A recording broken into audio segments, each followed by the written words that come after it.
Hey there, basketball fans. Today, let's dive into something crucial for every player on the court: how to handle leg and foot injuries during a game.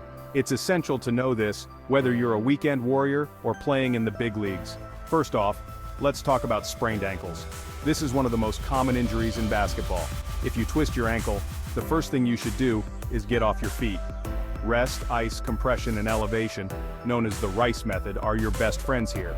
Ice it for about 15 to 20 minutes every few hours to reduce swelling. And of course, wrap it snugly with an elastic bandage and keep it elevated. Moving on to muscle strains.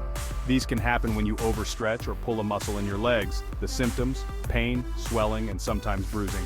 Again, the Rice method is super effective here.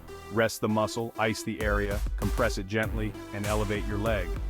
Over-the-counter pain relief can also help. Now, what about when you land awkwardly and feel a sharp pain in your knee?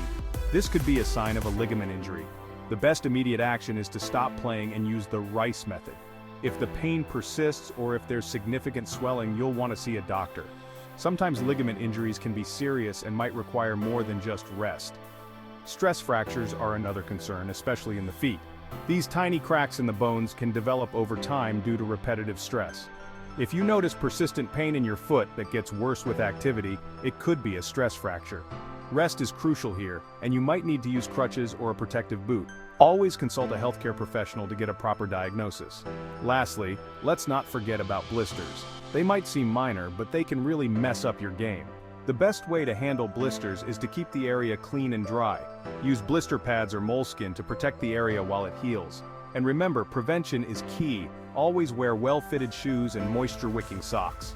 Alright, that's a quick rundown on treating common basketball injuries to your legs and feet.